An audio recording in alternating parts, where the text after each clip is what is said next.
दोस्तों नमस्कार। नव वर्ष की बहुत बहुत शुभकामनाएं। नव वर्ष उम्मीदों का बरस है। नव वर्ष एक नई आस और एक नई पहल का बरस है, क्योंकि जिस पराकाष्ठा को 2021 के बीतते बीतते भारत ने देख लिया, उसके आगे की परिस्थितियों में सिवाय उजाले के आपको अब कुछ नजर नहीं आएगा। इतना घुप अंधेरा इस देश ने देख लिया, जहां ज्ञान के ऊपर अज्ञानता की छाप नजर आने लगी।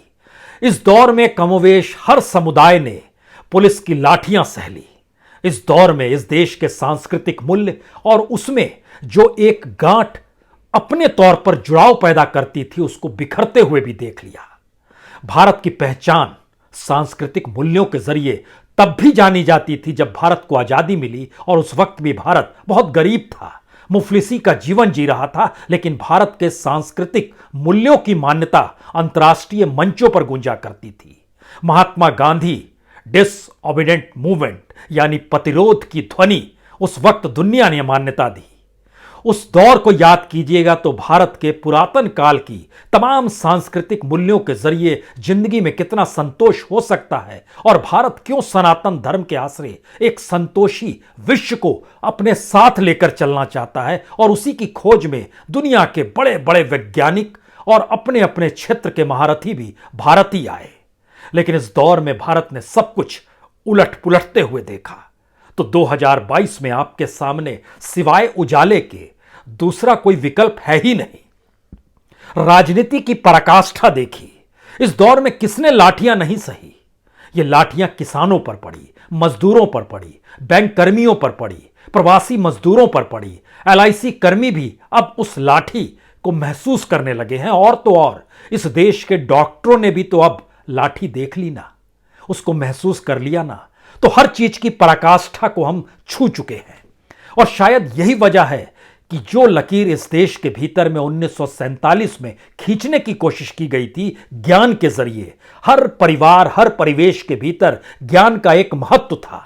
और शायद इसीलिए जो पिछड़ा समाज था, जो पिछड़ा समुदाय था, उसके लिए आरक्षण की व्यवस्था इस सोच के साथ की गई थी कि उसको मेन स्ट्रीम में लाया जाएगा और उसके बाद वो अपने निर्णय खुद लेने की स्थिति में आ जाएगा। लेकिन वह आरक्षण भी इस देश के भीतर में राजनीतिक हथकंडे के तौर पर अपना लिया गया। मेन स्ट्रीम में लाने की कोशिश किसी को नहीं की गई, और तब भी इस देश के भीतर में प्रतिरोध की ध्वनि गूंजी नहीं, बल्कि सियासत खुद को साधती रही।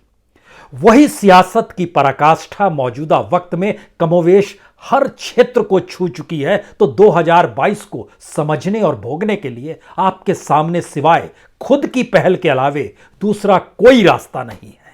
सबको पता है कि इस देश के भीतर में राजनीतिक वैक्यूम है। सबको पता है हर क्षेत्र में एक घुप अंधेरा है। सबको पता है इस देश के भीतर की आर्थिक और सामाजिक नीतियां सत्ता के अनुकूल चलती है, संविधान तक को दरकिनार करने से कतराती नहीं है। लोकतंत्र के चारों स्तंभ सत्तानुकूल हैं, सबको पता है। तो 2022 में आपके सामने सिवाय खुद की पहल के अलावे कौन सी पहल है? क्योंकि इस देश के भीतर में हर क्षेत्र के साथ साथ हर नीतियों को लेकर भी अगर 2021 बीतते बीतते हमने और आपने जब एनालिसिस किया है, तो हमने हमेशा यह सोचा शायद विकल्प बंद हो गए हैं। लेकिन विकल्पों को लेकर राजनीतिक दिशा में जाने की कोशिश बार बार की गई। लेकिन जब राजनीति ही परंपराओं को अपनाने लगे और राजनीति खुद में कोई विकल्प पेश कर पाने की स्थिति में ना आए, तो फिर आखिर में जनता ही बचती है। तो 2022 जनता का साल है, इस देश के नागरिकों का नववर्ष है, जिसमें उसकी पहल, उसकी उम्मीद, उसकी आस बहुत मायने रखेगी। क्योंकि सियासी तौर पर अगर इस देश को समझना है तो मौजूदा वक्त में राजनीतिक सत्ता को ही समझ लीजिए, जो एक वक्त ना सिर्फ दिल्ली की सत्ता पर बल्कि देश के तमाम प्रांतों, तमाम राज्यों में उसी की सत्ता रही। लेकिन आज की स्थिति क्या है? जब आप एक एक राज्य दर राज्य चलना शुरू करेंगे तो आपके जहन में सबसे पहले जम्मू कश्मीर आएगा। जम्मू कश्मीर के लोग क्या मौजूदा वक्त में केंद्र की सत्ता के साथ खड़े हैं, या वो सवाल करते हैं? और उनकी सवाल चुभते अगर हैं तो उसे दबाने के लिए केंद्र सरकार अपने तौर पर अपनी नीतियां अपने अनुकूल बनाती है, वहां के लोगों के अनुकूल नहीं बनाती है। तो वह साथ कैसे खड़े होंगे? पंजाब किसानों के आंदोलन के वक्त क्या कुछ किसानों को नहीं कहा गया, सिखों को लेकर क्या कुछ नहीं किया गया। 1984 के जिस खालिस्तानी आंदोलन के बाद सब कुछ खत्म कर दिया गया था कि अब इसे भूल जाइए, और लोग भूल गए थे, उसे फिर से जागृत किसने किया? आतंकवादी, खालिस्तानी ये शब्द क्यों निकल कर आए? ये पराकाष्ठा है। पराकाष्ठा पंजाब से निकलते हैं तो उसके बाद आपके जहन में उत्तराखंड का एक सियासी प्रयोग नजर आता है। हर कोई जानता है वहां पर गवर्नेंस मुख्यमंत्रियों के जरिए बदलते हुए नजर आई, और मुख्यमंत्री गवर्नेंस के हाथों नहीं बल्कि दिल्ली की उंगलियों पर नाचते रहा। और इन सब के बीच पॉलिटिकल पार्टी की फंडिंग बड़े मायने रखती है और राजनीतिक दलों की खरीद फरोख्त खूब होती है। यह भी लोकतंत्र की पराकाष्ठा है, जहां पर वोट नहीं पैसा बोलने लगे। लेकिन राज्य दर राज्य चलते चले जाइए, उसके बाद आपके जहन में हो सकता है राजस्थान और छत्तीसगढ़ तो कांग्रेस के पास है, दूसरी पॉलिटिकल पार्टी के पास है। लेकिन इसके बाद नीचे आते हैं तो महाराष्ट्र में हिंदुत्व के नाम पर ही दो पॉलिटिकल पार्टीज की जो पहचान थी, उसमें एक पॉलिटिकल पार्टी एक दूसरी दिशा में चली गई। उसने साथ उस पॉलिटिकल पार्टी का नहीं दिया जो दिल्ली में झंडा बरदार थी, और उसकी गूंज थी अपने तौर पर कि हम ही हैं एकमात्र जो हिंदू राष्ट्र बनाएंगे। तो उसने खुद को हिंदुत्व के जरिए अपना ऐलान करते हुए कहा, आपके जरिए नहीं चलेगी। यानी वहां भी हमने टकराव देखा, सत्ता को बिखरते और बदलते हुए देखा। महाराष्ट्र के बाद कर्नाटक की परिस्थितियां भी हर किसी ने देखी समझी है, किस तरीके से वहां भी खरीद फरोख्त खुले तौर पर हुई। और गुजरात के चुनाव के वक्त भी डामाडोल स्थिति थी, जो खास तौर से राजकोट का इलाका हो या फिर सूरत का इलाका हो, वहां पर राजनीतिक घटनाक्रम चुनाव के वक्त ही कैसे बदल गए। तमिलनाडु, आंध्र प्रदेश, तेलंगाना, उड़ीसा, पश्चिम बंगाल, यहां तो छत्रपों का राज है। लेकिन इन सब के बावजूद भी हम जिस पराकाष्ठा की ओर आपको ले जाना चाह रहे हैं, जिसे देश ने 2021 बीतते बीतते देख लिया, कमोवेश हर क्षेत्र में हमने जातियों की राजनीति देखी, धर्म को देखा, और वहां से फिसलते हुए हम महात्मा गांधी जी को भी निशाने पर लेने से कतराए नहीं। और जो निशाने पर लिया उसके पक्ष या विपक्ष को लेकर भी इस देश को हमने बंटते हुए देखा है। तो क्या ये सारी पराकाष्ठा 2021 के साथ खत्म हो गई, या कुछ अंश बचे हुए हैं, या फिर इस देश के नागरिकों के जरिए ही अब कुछ उम्मीद बची है?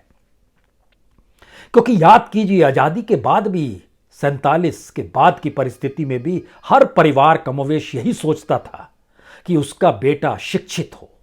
शिक्षित लोगों के प्रति एक चुंबकीय प्रभाव रहता था। हां, इस रूप में हमें आगे बढ़ना है। लेकिन अज्ञानता की पराकाष्ठा इस दौर में नेताओं के जरिए, कैबिनेट मिनिस्टर्स के जरिए, पार्लियामेंट के भीतर, विधानसभाओं के भीतर खूब नजर आई। तो क्या राजनीति इस देश को कोई विकल्प दे पाने की स्थिति में अब नहीं है? 2022 इन बातों को जान चुका है, क्योंकि राजनीतिक तरीके से विकल्प की खोज जीत और हार में इस तरीके से हर नागरिक को उसमें भुला देती है, जहां पर ऐसा महसूस होता है कि लोग हैं ही नहीं। मान लीजिए उत्तर प्रदेश के चुनाव में अगर विपक्ष की जीत होती है तो क्या होगा, लेकिन मान लीजिए उसी सत्ता की जीत होती है तो क्या होगा। मान लीजिए 2024 में यह सत्ता लगातार फिर से जीत जाती है तो क्या होगा, कोई दूसरा जीतेगा तो क्या होगा। आप कहेंगे क्या अंतर पड़ता है? यकीनन क्या अंतर पड़ता है, क्योंकि जिस समाज के भीतर की पहचान वहां की मिट्टी के जुड़ाव के साथ, सांस्कृतिक मूल्यों के जुड़ाव के साथ रही हो, इस दौर की पराकाष्ठा यह रही कि या तो आप उनके साथ हैं या फिर विरोध करते हुए हैं। और दोनों की परिस्थिति यह है कि अगर हम सत्ता में आ गए तो आपको घर में घुसकर छोड़ेंगे नहीं, जैसे मौजूदा वक्त में कहा जाता है, हम आपको छोड़ेंगे नहीं। तो क्या यह टकराव की सांस्कृतिक मूल्यों की स्थिति भारत में कभी भी रही है? यकीनन कभी नहीं रही है। तो क्या हमारा वो सांस्कृतिक मूल्यों का थ्रेड इस दौर में कहीं टूट चुका है? और उसको जोड़ेगा कौन?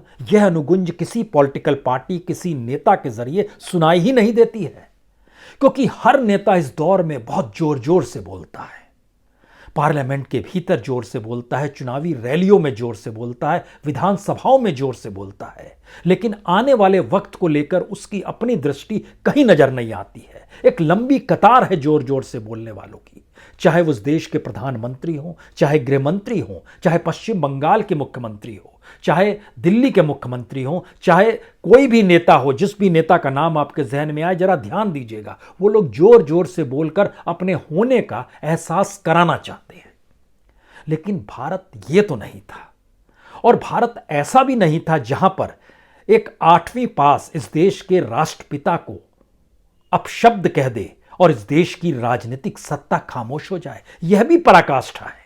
और जब हम आपसे कह रहे थे हर किसी ने लाठी इस दौर में सही है, और लाठी सहते सहते इस देश के डॉक्टरों ने भी लाठी सही, इस देश के जुड़े हुए एक बड़े डॉक्टर ने हमसे कहा, यह कैसी सरकार है या कैसा विजन है इस देश को चलाने का। एक डॉक्टर को सरकारी अस्पताल से बनाने में इस देश की पूंजी तकरीबन 1 से 1.5 करोड़ रुपए खर्च होती है। अब वो कह रहा है कि हमको हायर एजुकेशन चाहिए, हम पीजी करना चाहते हैं, हम उसके आगे सोचना चाहते हैं, तो वह अपनी बात को कहने के लिए सड़क पर आता है तो पुलिस उन पर भी लाठियां बरसा देती है।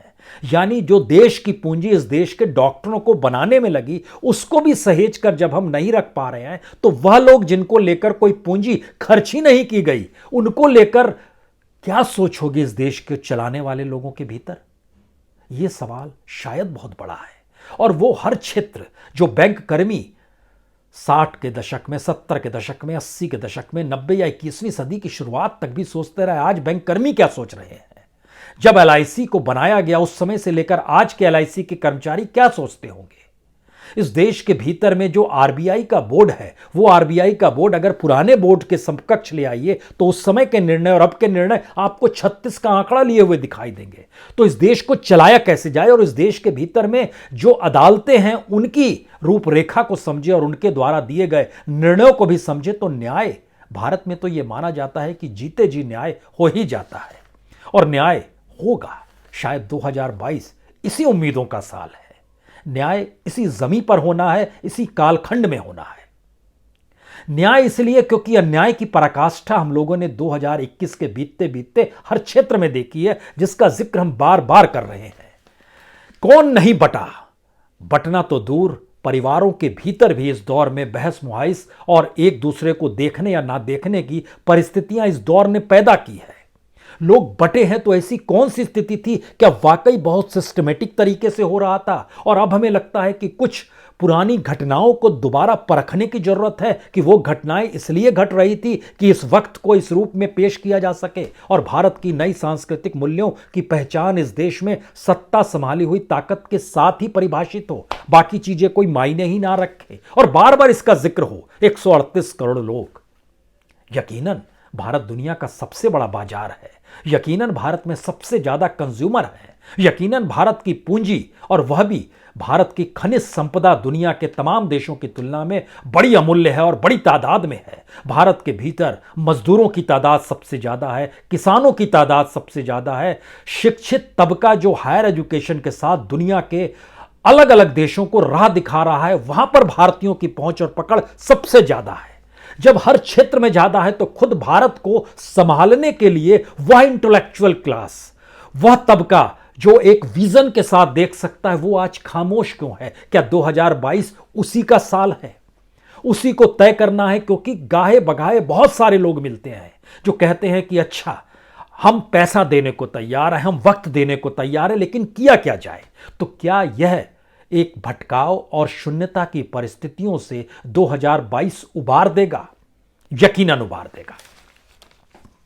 इसलिए उबार देगा क्योंकि हम उस मुकाम को छू की परिस्थिति में आकर खड़े हो गए जहां से आगे का रास्ता कोई नया दिखाई नहीं देता है। क्योंकि जब आप तमाम सियासी ताना बाना बुनते हुए एक ऐसी परिस्थिति में लाकर देश को खड़ा कर देते हैं जहां पर देश के भीतर ही एक लकीर खिंचती हुई साफ तौर पर ना सिर्फ दिखाई दे, बल्कि अपशब्द इस देश के उस थ्रेड को, उस धागे को तोड़ने की कोशिश करे जिसके अनुसार ना सिर्फ इस देश के संघर्ष को जिया गया है बल्कि इस देश को बनाया गया है, उसको कोई कैसे तोड़ सकता है? 2022 इसे समझने का साल है और 2022 इसे नए तरीके से लागू कराने की दिशा में बढ़ने या पहल की दिशा में बढ़ते हुए कदमों का बरस भी है।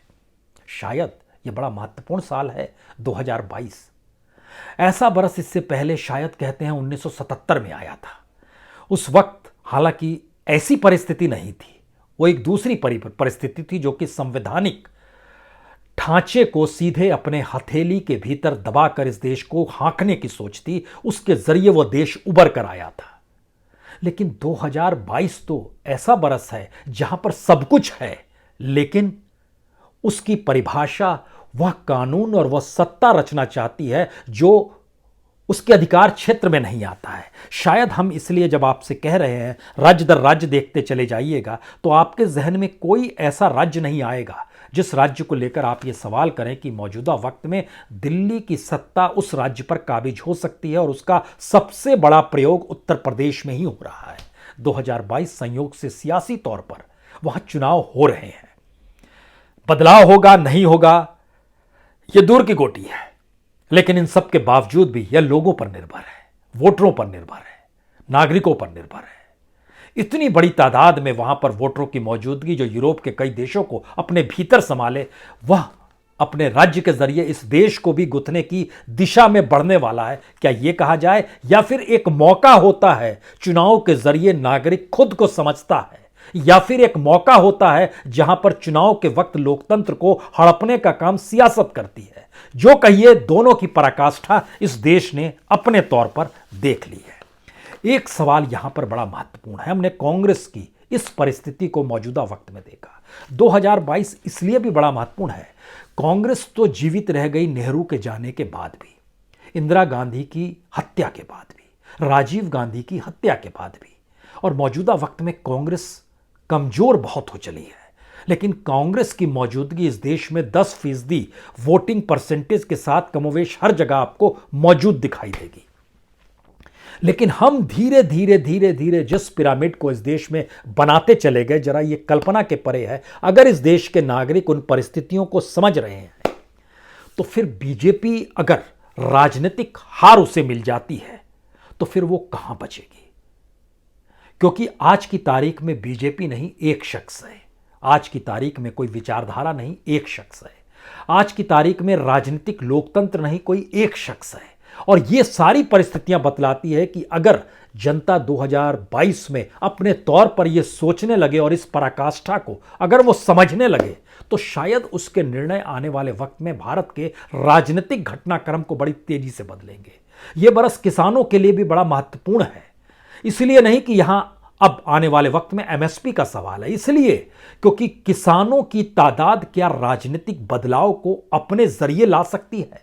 पंजाब में तो किसान के 22 संगठन मिलकर चुनाव मैदान में भी आ गए, संयुक्त समाज मोर्चा उन्होंने बना लिया। तो क्या वाकई राजनीति को नए तरीके से परिभाषित करने के लिए इस देश के हर क्षेत्र के लोग उसी राजनीति में आएंगे, या फिर राजनीति खुद बदल जाएगी? यह भी एक सवाल है जिसका फैसला 2022 में ही होना है, क्योंकि इसके बाद की लकीर 2024 तक जाती है। इसलिए बड़ा उम्मीदों का साल है, क्योंकि जिस तरीके से इस देश में जब हम आपसे जिक्र कर रहे हैं कि किस पर लाठियां नहीं चली, और लाठियां चलते चलते किसानों पर चली, बेरोजगारों पर चली, सरदारों पर चली, शिक्षकों पर चली, बैंक कर्मियों पर चली, एलआईसी पर चली, प्रवासी मजदूरों पर चली, नोटबंदी के दौरान लाइन में खड़े लोगों पर भी चली, प्रवासी मजदूरों के ऊपर तो किस तरीके से केमिकल से नहलाया तक गया कि इनकी सफाई हो रही है। और होते होते जो डॉक्टर्स इस देश के अपने तौर पर सबसे बेहतरीन शख्स माने गए, इस महामारी काल में लाठियां उन पर भी चल गई। तो सबने हर चीजों को देख लिया है। और सबसे बड़ी बात है कि जिस ज्ञान के पीछे भारत भागता रहा, 2021 के बीतते बीतते वहां पर अज्ञानता का राज होने लगा। यह भी एक टकराव है। और भारत के भीतर ढहता हुआ एजुकेशन सिस्टम और भारत को छोड़कर भागते हुए बच्चे जो दुनिया के अलग अलग देशों में जाकर पढ़ाई कर रहे हैं, उनकी तादादों में 100% से ज्यादा का इजाफा इसी दौर में हो गया। तो क्या यह कालखंड खुद अपने आप को समझाने का है? 2022 वाकई एक ऐसी उम्मीदों का बरस है जहां पर लोग खुद से उम्मीद रखकर खुद ही पहल करें, क्योंकि कोई संगठन, कोई पॉलिटिकल पार्टी अभी तक जो वो तलाशते रहे उस लोकतंत्र के दायरे में जहां पर चुनाव को ही लोकतंत्र माना जाते रहा, अगर वह भी फेल होता हुआ नजर आ रहा है तमाम राज्यों में, तो फिर इसके बाद सवाल संघीय ढांचे का नहीं है, इसके बाद सवाल लोकतंत्र के मंदिर संसद का नहीं है, इसके बाद सवाल संविधान को परिभाषित करने वाले सुप्रीम कोर्ट का भी नहीं है, सवाल इस देश के नागरिकों का है जिनके आधार पर इस देश के संविधान की रचना की गई है। सवाल संविधान का है और शायद बौद्धिक जगत अगर कमजोर इस दौर में है, उसके भीतर वैक्यूम है, तो उसके लिए भी ये उम्मीदों का बरस है। उसे इस दौर में जागना होगा, अपनी पहल के जरिए बताना होगा। और ये बताने और ना बताने की परिस्थिति में सवाल राजनीतिक आंदोलन की डगमगाती साख भी है और गैर राजनीतिक आंदोलनों का राजनीतिकरण होने की सत्ता पाने के बाद राजनीति में गुम हो जाना भी है, जो कि हमने जन लोकपाल से निकले आंदोलन के बाद दिल्ली की सत्ता को उसी राजनीतिक ढांचे में बहते हुए देखा जो निकली थी परिवर्तन के लिए। तो कहीं ना कहीं भारत में राजनीतिक और गैर राजनीतिक दोनों परिस्थितियों पर बट्टा लगा है, दोनों की साख गायब हो गई है, दोनों पर भरोसा लोगों का जागृत नहीं हो पा रहा है, इसीलिए एक खामोशी है।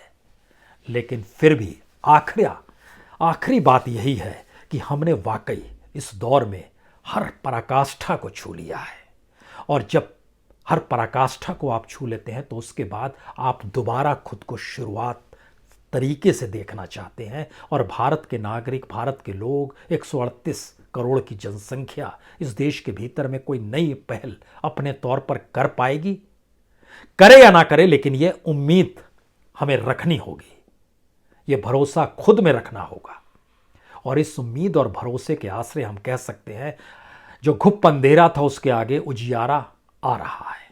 महसूस खुद से करना होगा, खुद ही दिया बत्ती जलाना होगा और उस दिशा में कई कदम एक साथ आगे बढ़ाने होंगे, क्योंकि ढहते हुए संस्थान और संस्थानों के भीतर की शून्यता और उस शून्यता से गहराया हुआ अंधेरा हमने देख लिया है। 2021 के माथे पर वह सब कुछ चस्पा है, लेकिन 2022 उजियारे के साथ हमारे सामने खड़ा है। फैसला हमें और आपको ही करना है। एक बार फिर नव वर्ष की बहुत बहुत शुभकामनाएं। बहुत बहुत शुक्रिया, बहुत बहुत शुक्रिया।